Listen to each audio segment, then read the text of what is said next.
আনন্দপালিত শিল লেনে পিতৃপক্ষে বোধন। দাসবাড়িতে দুর্গাপুজোর সূচনা। 15 দিন ধরে চলবে দুর্গাপুজো। কৃষ্ণ নবমী থেকে শুরু পুজো। পুজো শেষ হবে শুক্লা নবমীতে।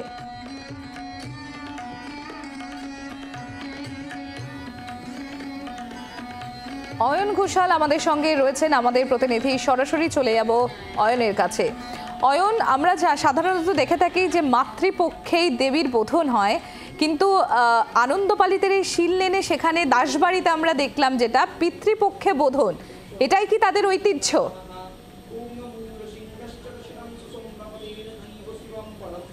একেবারেই তাই। আমরা প্রতিদিন সন্ধ্যে 6:30টায় জি 24 ঘন্টায় দর্শকদের দেখাই পুজো আসছে, আর এখানে শিললেন দাসবাড়িতে দাঁড়িয়ে বলতে হয় পুজো এসে গেছে। এই মুহূর্তে ক্যামেরা বন্ধু নবীনকে বলবো সেই ছবিটা দেখাতে। আমরা যেখানে দেখতে পাচ্ছি অপূর্ব সাজে সজ্জিতা মাতৃমূর্তি মা দেবী দুর্গা, ঘটকের আদলে তার বাহন, যার পাশে দাঁড়িয়ে রয়েছেন মহিষাসুর এবং এই বাড়ির সদস্য প্রসেনজিৎ দাস। তিনি ইতিমধ্যেই পুজো শুরু করে দিয়েছেন এবং তিনি পেশায় সম্পূর্ণ অন্য ঘরানার মানুষ হলেও মূলত নিজের বাড়ির এই পুজোটাকে প্রাণ ভরে, নিষ্ঠা ভরে, যত্ন ভরে করার জন্য রীতিমতো পুজো পাঠ শিখেছেন। এবং এই বাড়ির সদস্যরাও কিন্তু এই যে আগাম পুজোর আনন্দটা অনুভব করেন প্রতিবার, এদের দেখে নিশ্চয়ই কলকাতার অন্যান্য বাড়ির খুব ঈর্ষা হয়। কারণ দুর্গা পুজোতে মা মাত্র 4 দিনের জন্যই এই কৈলাস থেকে নেমে আসেন মর্তলোকে, কিন্তু আপনাদের বাড়িতে 15 দিনের জন্য নেমে আসেন। বাড়তি একটা পাওনা থাকেই। আপনাকে পুজোর সাজে দেখছি, মানে বাড়ির পুজোতে বাড়ির গৃহবধূর যে সাজ, আপনাকে সেই সাজে দেখা যাচ্ছে। এই যে প্রত্যেকবারের আগাম পুজো, একেবারে এই নবমী থেকে ওই নবমী, এটা কত বছর ধরে চলছে? এই বছর নিয়ে আমাদের 18 বছর হচ্ছে পুজো।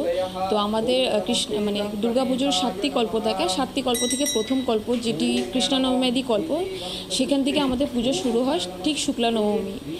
তো এই 15টি দিন ধরে পুজোটি হচ্ছে, এই জন্য খুবই ভালো লাগে। এটি এমনি বলতে গেলে 5 দিনের পুজো হয়, কিন্তু আমাদের জন্য এটা ঠিকই 15 দিনের। চওড়া হাসি বলে দিচ্ছে যে মাকে এই যে বাড়তি সময়টুকু কাছে ধরে রাখতে পারার যে আনন্দ, এই আনন্দের বিচ্ছুরণ আপনার চোখে মুখে। 15 দিন ধরে মা দুর্গার পুজো বড় কঠিন কাজ।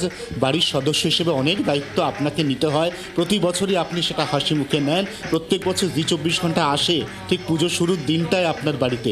তো এবারে বিশেষ কী আয়োজন? আমরা কিন্তু একটু প্রতিমার অঙ্গ সাজ বা এই গোটা মণ্ডপের সাজের মধ্যে একটা নতুনত্ব এই বছর দেখতে প্রতি বছরই নেয়, এবছর একটু আলাদা হয়েছে। কেননা এবছর আমার ছেলে প্রস্তুতি নিয়েছে 1 বছর ধরে। তা করতে করতে বলেছে যে এবছর যে অন্যবারে যে সিংহ বাহন আসে, এবারে আমি কিন্তু ঘোড়া সিংহ নিয়ে আসবো। কেন ওটা তো শ্বেত, এদিকে তোমার সিংহ, দুটোই ভাব আছে, মনোভাব।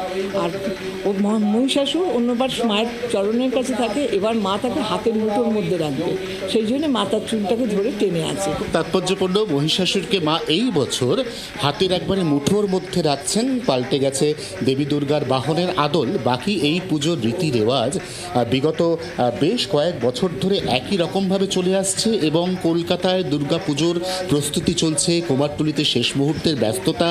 এখনো পর্যন্ত দেবীপক্ষ আসতে অনেকটা সময় রয়েছে। তার আগেই শিললেনের দাসবাড়ির এই দুর্গাপুজো শুরুর যে আনন্দ, এই আনন্দ শুধুমাত্র পরিবারের সদস্যরা নন, এই এলাকার বাসিন্দারাও নন। এই আনন্দ কিন্তু তোমার আমার সবার। কারণ যখন আমাদের ঘরে দেবী দুর্গা আসেন, তখন তার ছড়িয়ে দেওয়া আনন্দ কিন্তু আমাদের প্রত্যেকের মধ্যে একেবারে সমানভাবে বিকশিত হয়। সম্প্রীতি। হ্যাঁ, অনেক ধন্যবাদ অয়ন। দুর্গাপুজো শুরুর আগেই আমরা দেখলাম সেখানে মায়ের বোধন এবং সেই প্রথা তারা মেনে আসছেন প্রতি বছরই। এবং আমাদের প্রতিনিধি অয়ন ঘোষাল সেই ঐতিহ্যমণ্ডিত দাসবাড়ির পুজো তুলে ধরলেন আমাদের সামনে। বাংলার আওয়াজ, বাঙালির আবেগ, জি 24 ঘন্টা।